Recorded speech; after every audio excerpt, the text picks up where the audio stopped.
Nous vous saluons dans le nom de Jésus-Christ.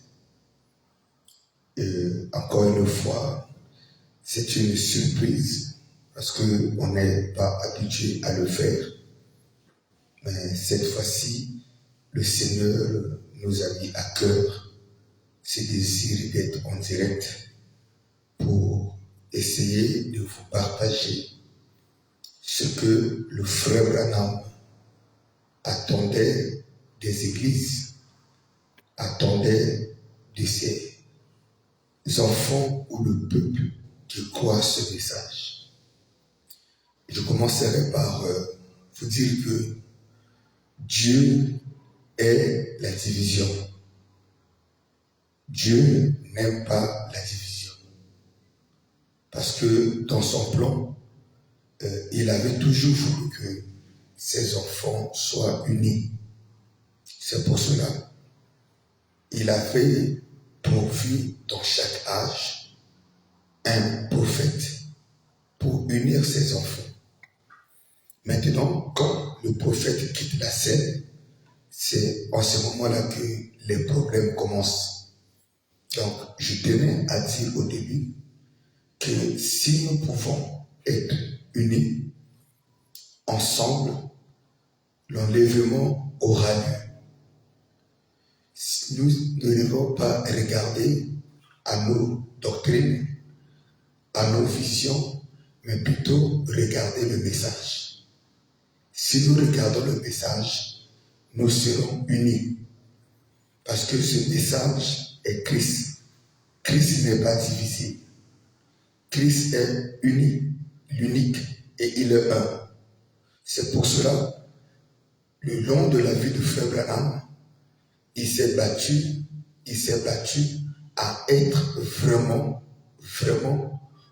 derrière Jésus pour que l'Église soit unie. Le plus grand problème qui fait que les enfants de Dieu soient divisés, ce sont les pasteurs. Les pasteurs ont confondu le fait que Dieu leur a légué son peuple sous leur ministère.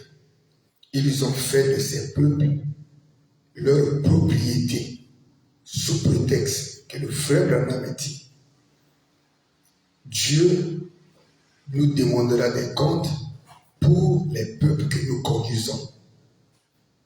Je reconnais que c'est Dieu qui donne un peuple à un berger pour conduire. Mais nous ne pouvons pas les conduire en dehors du message du frère Branham. Mais le message du frère Branham est unique. Pourquoi les divisions parmi nous? Je vais lire dans la brochure, écoutez-le, prêché en 57, paragraphe 28. Écoutez le prophète. Frère Branham dit, rien d'étonnant que nous n'arrivons nulle part. Tout le monde veut prendre la balle. Quand un véritable jeu de football se déroule, on passe la balle à leur meilleur homme. Mais aujourd'hui, chaque homme, que Dieu soit béni, je peux le prendre moi-même. Et c'est la raison pour laquelle nous sommes si déchirés. Nous ne marquons jamais le but, méthodistes, baptistes, presbytériens, pentecôtistes. Et tous, ensemble, nous sommes dans cette grande bataille de feu. Nous devrions nous tenir derrière notre pasteur, nous tenir derrière nos frères avec tout ce que nous avons en nous. Et au milieu, écoutez, et au lieu de cela, vous dites, oh, il est assemblé, il est un méthodiste. Nous n'aurons pas de communion avec lui. Nous ne coopérerons jamais dans cette réunion. Branham dit, non monsieur, nous n'aurons rien à faire là. Oh, vous pauvres gens, déboulés, décripés, honte à vous. Que pensez-vous que le Saint-Esprit dit dans la présence de Dieu? il n'y a pas de division dans l'église de Dieu vivant. Vous voyez que cet homme a donné toute sa vie pour unir les gens. À son époque, il y avait des pasteurs. Et tous ces pasteurs voulaient de frère Branham dans leurs églises. Si nous pouvons croire que le frère Branham est le dernier prophète, nous devons voir la manière que lui voulait que les gens soient unis. À moins que ça soit les terrains des dîmes et des offrandes, vous avez peur que celui qui est béni, brebis dans votre église, aille communier dans une autre église parce qu'il va vous quitter. Si ce n'est pas à cause de l'argent, les pasteurs devaient être unis, les églises devaient être unies. Pourquoi les divisions dans le message alors que nous croyons un même prophète? Chacun a une manière de voir. Ça prouve que nous ne faisons pas confiance au prophète. Je reconnais que nous pouvons avoir des petites divergences. Mais ces petites divergences devaient nous amener à l'unité. À l'unité. Pourquoi les divisions? Et ces divisions ont commencé par les pasteurs. Ces divisions sont montées dans les brebis au point où les brebis n'ont plus de communion. Les brebis sont divisées. Les brebis ont de la peine à s'embrasser quand ils rencontrent un frère qui prie dans une autre église. Écoutez, le frère Branham dit dans la brochure, Hébreux chapitre 2, première partie, paragraphe 35. Écoutez, comment allons-nous le perdre? Parce que nous sommes désunis. Comment perdrons-nous notre expérience avec Dieu? Est-ce que parce que nous nous désunissons, nous en établissons un et nous appelons ceux-ci les méthodistes, et ceux-là les baptistes, ceux-là les assemblées, et ceux-ci les unitaires, ceux-ci autre chose, et l'église de Dieu et les Nazériens, les pèlerins de la sainteté? Nous désunissons le corps de Christ. Lesquels désunissent le corps de Christ? Les prédicateurs, les pasteurs, les leaders. Ça fait honte dans le ciel que vous qui prétendez tenir la Bible, croire le message, vous devenez hypocrite envers vos frères. Nous ne pouvons pas aller à l'enlèvement en ayant l'esprit de division. Les leaders devaient être unis. Alors que Dieu veut l'unité, aucun pasteur, ou le contraire, trouvez-moi l'écriture, où le frère Branham dit, chaque pasteur présentera les brebis au ciel. Moi, je crois que si Dieu nous a donné ces âmes, c'est pour les répéter le prophète, garder le prophète dans leur foi, garder le prophète dans leur vision, afin qu'il y ait pour absolu le prophète. Ensuite, les pasteurs qui les conduisent vers le prophète, le Dieu du prophète. Bien-aimés frères, si ce n'est pas le problème de l'argent, pourquoi nous sommes divisés? Nous croyons un même prophète. Pourquoi nous sommes divisés? Si ce n'est pas le problème de leadership, celui-là viendra, Brazzaville m'appartient, celui-là viendra, RDC m'appartient, celui-là viendra, Congo-Brazzaville m'appartient, la France m'appartient, les États-Unis m'appartiennent. De même le frère Branham, qui est le prophète majeur, dont Dieu a donné la responsabilité de l'âge de l'Odyssée. Je vais encore plus loin. Le frère Branham, dont Dieu a donné le monopole de révéler les mystères depuis Éphèse jusqu'à l'Odyssée, ne sait pas proclamer grand ou le leader. Frère Branham dit, un vrai serviteur de Dieu ne s'identifie pas lui-même. C'est le peuple et les Écritures qui l'identifient. Pitié pour nous.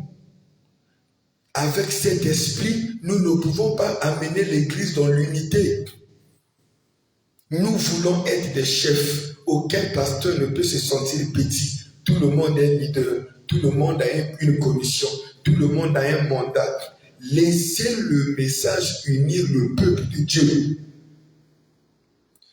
Ce n'est pas pour attirer les gens vers moi, ni vers nous, mais c'est pour dire, si l'amour de Dieu vous amène à croire ce message, vous allez vouloir que les gens soient unis. Au point où, si le frère Branham revenait visiter nos églises, il va pleurer. De la même manière que Branham me disait, si Luther revenait visiter les églises protestantes, il va pleurer. Branham n'a jamais prêché la division. Écoutez, je suis dans la brochure. Messieurs, nous voudrions voir Jésus prêcher en 57, paragraphe 22. Écoutez, Frère Branham me dit, ainsi, tout vient par l'esprit, mais Jésus était né virginalement en vue de tabernacler le Saint-Esprit de Dieu, premièrement pour se manifester au peuple. Écoutez, tout vient par l'esprit. Mais Jésus était né virginalement en vue de tabernacler le Saint-Esprit de Dieu, premièrement pour se manifester au peuple. Un vrai serviteur de Dieu doit implorer Dieu pour lui donner d'abord le Saint-Esprit. Quand tu as le véritable Saint-Esprit, tu vas prêcher Dieu au peuple pour les amener à Christ. Pas vers toi. Pas vers toi. Chaque fois qu'un pasteur dirige les gens vers sa commission, dirige les gens vers lui, il veut simplement avoir de l'emprise sur leur conscience. Branham n'a jamais fait ça. Écoutez, quand Branham commence à employer le terme, ce sont les brebis que Dieu a donné à ma charge. C'est que Branham veut introduire la doctrine. Visitez vos citations. Branham ne dit pas ça pour régner sur les brebis. Branham ne dit pas ça pour empêcher les brebis la communion avec d'autres frères bien-aimés dans le Seigneur. Branham dit, et il a donné sa vie, un sacrifice volontaire afin qu'au travers de sa justice, nous les gens, écoutez, injustes, puissions avoir un droit de venir au monde. Écoutez, je suis dans la brochure, messieurs, nous voudrions voir Jésus prêcher en 57, paragraphe 22. Branham me dit, si ce n'était pas la grâce et la gloire, c'est ce qu'il a fait pour nous. Ainsi, pensez au jour dans lequel nous vivons. C'est ainsi que beaucoup de gens ont coupé ce privilège des gens. Pourquoi vous? Nous vivons des millions de kilomètres au-dessous des privilèges que Dieu nous a donnés. C'est vrai, l'Église du Dieu vivant ne devrait jamais être divisée. L'Église de Dieu vivant ne devrait jamais être divisée. Ceci, Madame du tabernacle, le pasteur un tel. Ceci, un tel tabernacle, le pasteur un tel. Pourquoi les divisions parmi nous? Si ce n'est pas l'argent, c'est le leadership. Bien-aimés frères et sœurs, nous avons cru à un message pour aller où? Pourquoi on a un ciel uni, mais on a la foi divisée? Nous croyons un même prophète. Aucun pasteur ne présentera les âmes à Christ à la fin de la route. Trouvez-moi l'écriture, ça va m'aider. Je crois que les commissions que Dieu nous donne, c'est pour rester fidèle au prophète et pointer le prophète au peuple. Pointer le prophète au peuple. Pas que nous pointons au peuple de Dieu. Ce n'est pas le peuple d'Andoche, ni le peuple de X, c'est le peuple de Dieu. Frère Branham dit, l'Église de Dieu vivant ne devrait jamais être divisée. Nous devions être un et ensemble. Un et ensemble. Au point où on a honte de se saluer. On est hypocrite. On est hypocrite. Les milliards, l'argent a rendu beaucoup des hommes de Dieu orgueilleux. Au point où on ne peut pas se repentir, on ne peut pas s'humilier, on ne peut pas se rabaisser parce qu'on est déjà grand. William Branham était toujours sensible à la repentance, sensible à élever les autres, sensible à visiter les autres. Bien-aimés, où est-ce que nous amenons ce peuple? Maintenant, écoutez, toi qui prétends dire que tu es le pasteur de Branham Tabernacle ou de la Restauration Tabernacle ou de Manioc Tabernacle, que dites-vous d'un pasteur qui meurt avant l'enlèvement et l'église reste avec quelqu'un d'autre? C'est une mission. Il y a ceux qui ont commencé qui ne finiront pas. Ils vont finir par rapport à leur jour sur la terre. Dieu va faire la relève avec un autre frère. Si nous devons régner sur les brebis, on ne doit pas régner par notre influence. Régnons par la bonne vie de la parole, frères et sœurs. Pourquoi les divisions? Pourquoi les divisions dans l'église? Et une église qui a un prophète? Non. Vous avez mis le prophète dehors et vous avez introduit les pasteurs dans les cœurs du peuple de Dieu. Les brebis croient plus au pasteur qu'au prophète. Les brebis croient plus au pasteur que le Saint-Esprit. Les brebis croient plus au pasteur que la parole. Au point où un pasteur peut défendre à une brebis de soutenir un autre serviteur de Dieu. Un pasteur peut défendre un fils de Dieu de soutenir un autre serviteur de Dieu. Branham ne faisait pas ça. Si vous le faites, les païens le font. Vous n'êtes pas les disciples. Je vais lire dans la brochure La reine de Séba. Écoutez le prophète. Paragraphe 24, prêchant en 58. Il dit, je lisais un article aujourd'hui dans le Cornet au sujet de la religion de l'ancienne mode qui revient. Et on a commencé à apporter et à parler de l'église pentecôtiste. Maintenant, nous les baptistes, le reste d'entre nous, nous devons nous reconnaître que l'église pentecôtiste est l'église protestante qui croit le plus vite dans le monde entier. Écoutez, dans toutes les différences et toute leur mauvaise compréhension, pourtant ils viennent d'une petite ruelle de boîte à conserve, jusqu'au point où ils possèdent les meilleures églises dans le pays. C'est vrai. Et toutes leurs fautes, écoutez, si tous les unitaires, les trinitaires et tous les petits ismes pouvaient sortir de cette grande église, elles se lèveraient comme un puissant conquérant. Alléluia. Mais ils sont si désunis, divisés. Satan les a amenés à se tirer dessus. Au lieu que toutes leurs armes soient tournées contre lui, il tire les méthodistes, il tire la baptiste, il tire les presbytériens, il tire. Et l'égoïsme, les méthodistes ne se sont pas justes, les objectifs ne sont pas justes. Mais au lieu de tout cela, le Saint-Esprit béni habite au milieu d'eux. Écoutez. Et la chose étrange est qu'ils ne peuvent pas reconnaître l'œuvre du Saint-Esprit. Et ils viennent tous ensemble et unissent leurs efforts pour le royaume de Dieu. Les baptistes ont aussi fait du Saint-Esprit que les pentecôtistes. Mais vous êtes si désunis et vous avez amené autant de disgrâces parce que les baptistes, les méthodistes et ainsi de suite ont peur de s'en saisir. Et ce sont vos actions qui ont amené cette chose. Les actions des serviteurs de Dieu ont amené les divisions dans le peuple de Dieu. Au point où les frères d'un même père, comme l'autre prie chez un pasteur qui ne s'entend pas avec son pasteur, les frères de la famille sont divisés.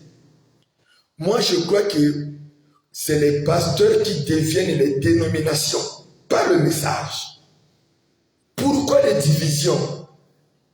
Un frère vient te voir, vous traitez en public, vous traitez à deux. Quand tu sors, tu changes les versions. où est-ce que nous amenons ces divisions? Où est-ce que nous amenons ces choses? Nous sommes séduits. Branham n'a jamais divisé les gens. Vous prétendez dire que vous avez la commission. Pourquoi ta commission ne nie pas les autres avec toi? Nous devons être humbles. Quand je parle là, je ne pointe personne, mais je parle du corps de Christ. Chaque pasteur devait être humble, uni avec les autres, cherchant à gagner davantage l'amour. L'amour domine tout. L'amour pardonne tout. L'amour corrige tout. L'amour est plus fort que nos moyens. Même si vous avez des milliards, même si vous êtes pauvre, si vous n'avez pas le véritable amour, vous conduisez le peuple, vous serez surpris. Je vais vous dire une chose. Vous avez amené les brebis à croire que la commission d'un pasteur fait rentrer le brebis au ciel. C'est écrit où? C'est écrit où que la commission d'un pasteur fait rentrer le brebis au ciel? Montrez-moi l'écriture. Vous croyez au pasteur plus que le message. Une seule commission a été donnée à Frère Branham. Il dit de la même manière que Jean le Baptiste était le précurseur de la première venue de Christ, ton message préparera ma seconde venue. L'unique commission pour rentrer au ciel, c'est le message de Frère Branham. Pas la commission d'un pasteur. La commission du pasteur, vrai serviteur de Dieu, lui sert à parler du prophète, à prêcher le prophète, à pointer le message, afin que Christ, qui est le message, bénisse son peuple. Ce n'est pas nous qui faisons rentrer les gens au ciel, c'est Christ, le message de l'heure. Aucun pasteur, trouvez l'écriture. Si vous êtes fidèle à ce message, vous serez humble. Vous reconnaîtrez que Dieu est dans ce message et ce message est Christ. Je vous dis la vérité, frère. Écoutez, dans le sermon, le témoignage de William Branham, une prédication prêchée en 1960, Frère Branham dit, bonjour, paragraphe 1, salutations chrétiennes, que la paix de Dieu soit sur vous. C'est un grand privilège pour moi ce matin d'être devant ce groupe de ministres pour parler de l'expérience de vie qui est en moi. Écoutez, beaucoup de fois viennent, il y a quelque temps passé sur l'île, j'ai été un orateur à la fraternité internationale des hommes d'affaires chrétiens de plein évangile. Branham me dit, j'y étais amené comme un orateur, mais j'ai toujours pensé qu'une campagne devait être conduite sous les auspices de l'association ministérielle. Parce que ce sont mes pensées, écoutez, et mes intentions d'utiliser les dons de Dieu selon la manière dont la Bible nous prédit de les utiliser. Son intention était d'utiliser les prédicateurs